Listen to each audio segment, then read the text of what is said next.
Hey, what's up guys? Oke guys, di video kali ini gue akan menceritakan seluruh cerita dari film Batman Deadly Force yang dirilis pada tahun 2019. Film ini diawali dengan memperlihatkan sebuah keluarga yang sedang pindah rumah ke sebuah kota terpencil. Keluarga itu terdiri dari Mandy, anak Mandy bernama Katie, dan ibu Mandy yang bernama Pamela. Mandy telah lama bercerai dengan suaminya dikarenakan suaminya yang pernah berselingkuh. Setelah tiba di rumah baru yang letaknya di kota terpencil, mereka pun mulai membawa masuk semua barang-barang bawaan mereka. Tak terasa malam pun tiba karena mereka sudah merasa kelaparan. Mandy pun memutuskan untuk keluar sebentar untuk membeli sejumlah makanan. Selagi Mandy keluar membeli makanan, Katie dan Pamela pun berdiam diri di dalam rumah. Sesaat setelah Mandy pergi, Katie dan Pamela mendengar suara ketukan pintu dan ketika dicek, ternyata ada seseorang yang ingin masuk dalam rumah. Katie dan Pamela pun bertanya siapa yang berada di balik pintu. Dia pun menjawab jika dirinya bernama Biarawati Cindy Lam. Suara Biarawati itu terdengar seperti suara nenek tua. Karena mereka tak mengenal orang tersebut, Katie dan Pamela pun tidak berani untuk membukakan pintu tersebut. Lagi pula mereka baru saja pindah ke rumah itu dan belum mengenal siapapun. Selang beberapa menit kemudian, akhirnya Mandy pun tiba di rumah. Mandy pun menemukan keranjang yang berisi kue tepat di depan pintu. Namun anehnya di kue tersebut terdapat banyak sekali belatung. Mereka pun mencoba untuk mengabaikannya karena mungkin itu adalah orang iseng yang sedang mengerjai mereka. Sejak diganggu oleh sosok Biarawati misterius itu, membuat Pamela menjadi tidak bisa tidur. Keesokan paginya, Pamela pergi keluar sebentar menuju gereja yang berada di dekat sana. Pamela datang ke gereja itu dengan tujuan ingin menanyakan identitas dari sosok Biarawati yang berkunjung ke rumahnya kemarin malam. Sesampai di gereja, Pamela pun melihat bahwa gereja itu seperti tidak terurus sama sekali. Kondisi sekitar gereja itu juga sangat sepi dan tidak ada orang sama sekali. Secara perlahan, Pamela masuk ke dalam gereja dan ternyata memang benar gereja itu sudah tidak beroperasi lagi. Di sana, Pamela sempat melihat ada seorang pastor yang masih berjaga di tempat itu. Pastor itu bernama John. Pamela pun menjelaskan pada Pastor John maksud kedatangannya ke tempat ini untuk menanyakan tentang seorang Biarawati yang datang ke rumahnya kemarin malam. Pastor John menjelaskan bahwa gereja ini sudah tidak beroperasi lagi dan sudah tidak ada Biarawati yang bertugas di tempat itu. Pastor John ada di sana hanya untuk menjaga gereja itu untuk sementara waktu. Mendengar perkataan dari John, Pamela pun bergegas kembali pulang. Tapi tiba-tiba saja John malah memanggil Pamela dengan sebutan Cindy Lam. John ini seperti mengenal wajah dari Pamela entah di mana, dan itulah alasan John memanggil Pamela dengan sebutan Cindy Lam. Namun Pamela pun berkata jika namanya adalah Pamela bukan Cindy Lam.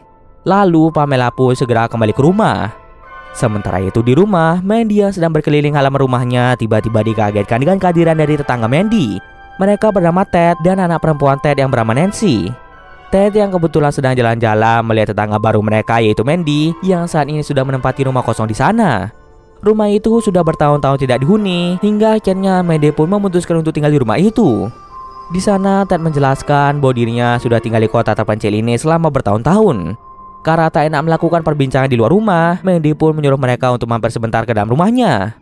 Katie pun disuruh oleh ibunya untuk berkenalan dengan Nancy yang merupakan tetangga mereka. Katie dan Nancy pun mulai keluar rumah untuk melakukan perbincangan, sementara Ted dan Mandy akan berada di ruang tamu. Ketika sedang berbincang, Mandy bercerita pada Ted tentang keluarganya yang dikunjungi oleh sosok Biarawati misterius. Mandy berpikir jika Biarawati itu ingin menyambut kedatangan keluarganya di lingkungan baru itu. Akan tetapi saat Biarawati itu datang ke rumahnya, dia malah membawakan kue busuk penuh belatung untuk Mandy. Tentu saja hal itu membuat Mandy dan keluarganya menjadi tidak nyaman. Lalu Mandy pun bertanya apakah saat Ted tinggal di sana ada sosok Biarawati yang mendatangi rumahnya. Ted menjelaskan bahwa dirinya tidak pernah dikunjungi oleh sosok Biarawati di kota terpencil itu. Lagi pula gereja di daerah itu sudah tidak beroperasi sejak lama.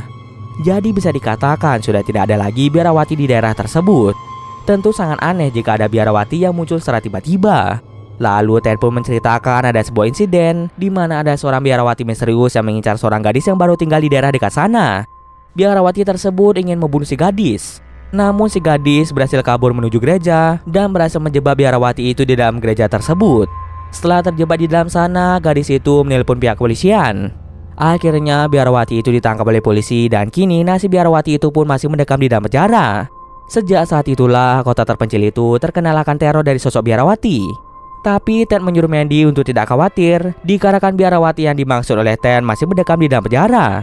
Sementara biarawati yang dilihat oleh Mandy kemungkinan besar adalah sosok remaja yang sengaja menggunakan pakaian biarawati hanya sebagai lelucon saja. Tak lama kemudian Pamela pun tiba di rumah dan Mandy langsung memperkenalkan Ted dan Nancy pada Pamela.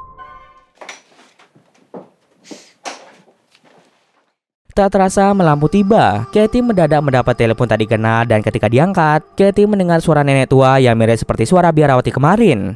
Pamela yang mendengar suara itu dengan segera mematikan telepon tersebut. Karena mereka terus saja diteror oleh sosok tak dikenal, membuat Pamela pun dengan terpaksa menelpon pihak kepolisian untuk melaporkan bahwa keluarga mereka telah diteror oleh sosok biarawati.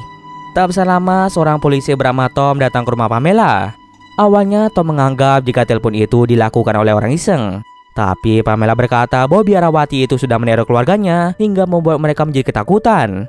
Mereka pun mempersilahkan Tom untuk masuk dalam rumahnya membahas lebih lanjut mengenai teror biarawati tersebut.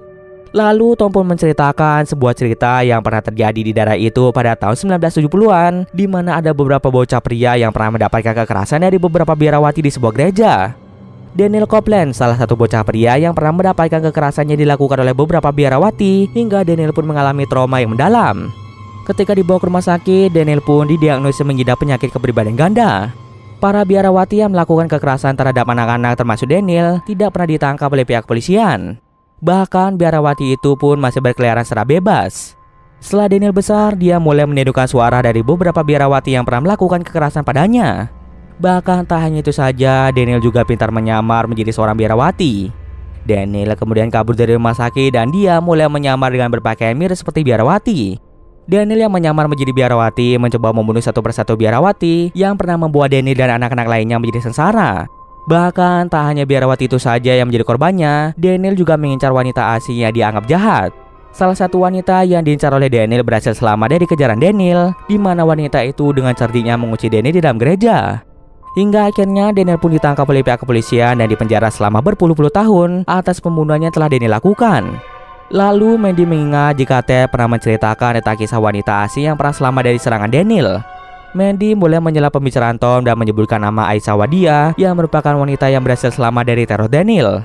Nama itu didapat oleh Mandy ketika ia melakukan pencarian di internet. Lalu Tom melanjutkan ceritanya bahwa Aisha Wadia ditemukan tewas bersama dengan pacarnya di sebuah rumah dan diduga dibunuh oleh sosok biarawati.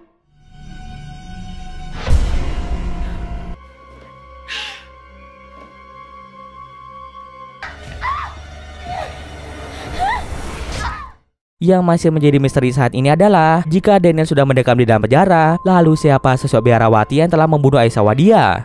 Kemudian Tom menyuruh mereka untuk menelpon kantor polisi jika ada keadaan yang darurat. Tak terasa sudah larut malam. Ketika semuanya sudah tertidur, Katie secara diam-diam membuka barang-barang milik Pamela yang masih berada di dalam kota. Katie pun menemukan sebuah album foto. Ketika dibuka, Katie sangat terkejut melihat ada satu foto yang memperlihatkan Pamela sedang menggunakan pakaian biarawati. Di balik foto tersebut, Katie menemukan alamat gereja dan ternyata gereja itu berada tak jauh dari rumahnya. Melihat foto itu, Katie berencana untuk mendatangi gereja tersebut pada keesokan harinya untuk mencari tahu kenapa ada foto Pamela yang tengah menggunakan pakaian biarawati. Sebelum tidur, Katie memastikan hewan peliharaannya sudah terkunci di dalam kandang. Setelah itu, Katie mengirimkan pesan pada Nancy untuk mengajaknya pergi ke gereja yang tak jauh dari tempat tersebut. Nancy pun memberitahu Katie bahwa dia memiliki waktu luang di siang hari saja. Mereka pun sepakat untuk pergi ke gereja pada siang harinya. Keesokan harinya, Pamela sangat terkejut melihat anjing peliharaannya yang sudah tidak ada di dalam kandang. Pamela pun bertanya pada Katie apakah dia melihat keberadaan dari anjing tersebut atau tidak. Katie kemudian memberitahu Pamela bahwa tadi malam dirinya sudah memastikan jika kandang itu sudah benar-benar terkunci. Tapi entah kenapa anjing peliharaan mereka bisa menghilang secara misterius. Mandy akan mencari keberadaan anjing peliharaan mereka sementara Katie bergegas menuju rumah Nancy karena mereka sebelumnya sudah melakukan janjian untuk pergi ke gereja. Setelah menjemputnya, mereka berdua pun segera pergi menuju gereja yang tertera pada foto Pamela. Mereka berdua mulai masuk ke dalam gereja dan bertemu dengan Pastor John.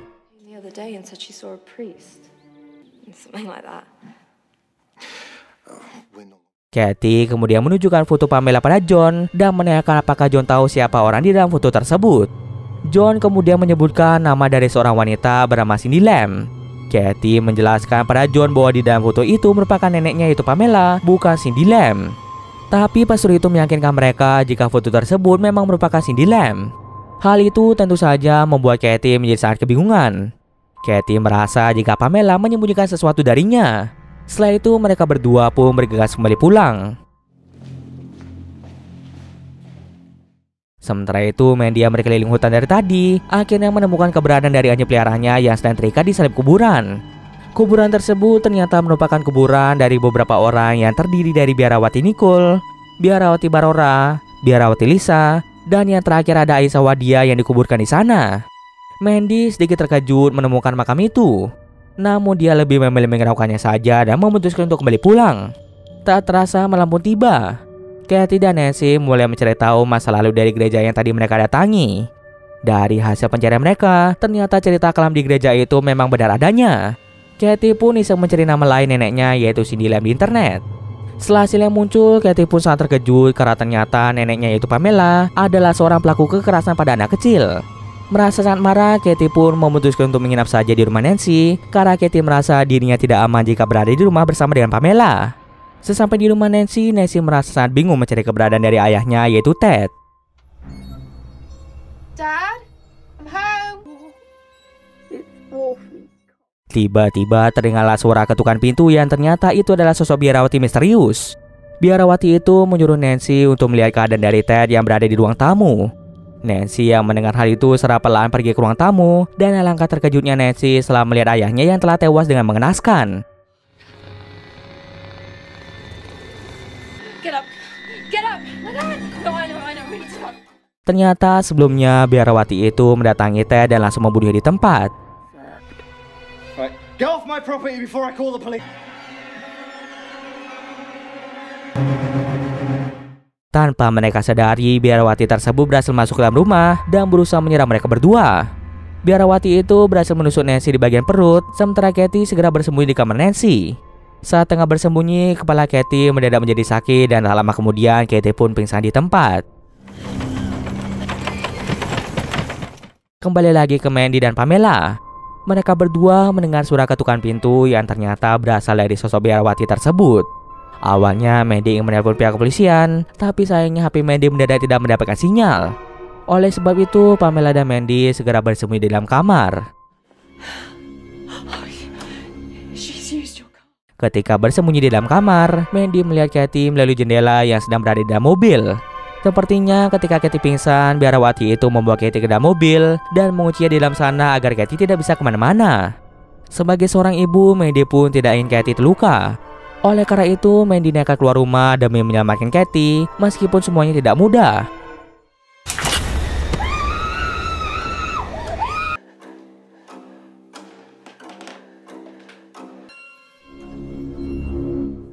Ketika Mandy berhasil keluar dari rumah, ia tidak menyadari jika biarawati itu ternyata lebih dari satu orang.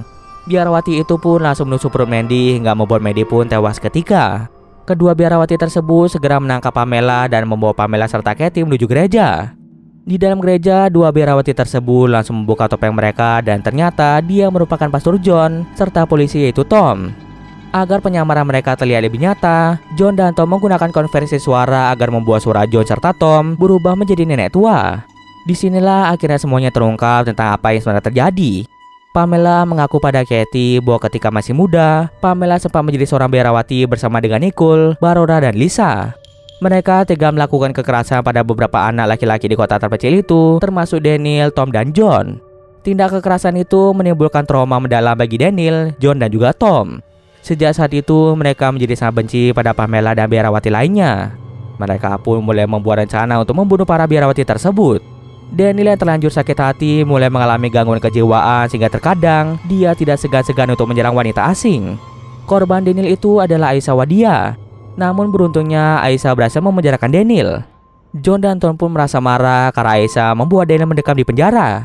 Maka dari itu mereka pun mulai mengincar Aisyah kemanapun dia pergi. Pada akhirnya John dan Tom pun membunuh Aisyah bersama dengan pacar Aisyah. Di sana John dan Tom meminta Pamela untuk mengakui segala kesalahan yang dia lakukan pada mereka. Pamela pun mulai menceritakan tentang masa lalunya. Akan tetapi Pamela mengubah ceritanya dengan mengatakan bahwa dia hanya melihat kekerasan yang dilakukan oleh biarawati lain. Padahal sebenarnya Pamela juga ikut melakukan kekerasan tersebut. Katie yang tidak tahu apa-apa pun mulai percaya pada Pamela tentang Pamela yang tidak ikut melakukan tindak kekerasan. Kemudian John mulai menyiksa Katie agar Pamela merasa menderita melihat cucunya disiksa. Tiba-tiba saja Katie meminta John untuk berhenti menyiksanya. Katie mulai meminta maaf pada John dan Tom atas perbuatan Pamela selama ini. Kemudian Katie juga ingin membalaskan dendam mereka dengan membunuh Pamela.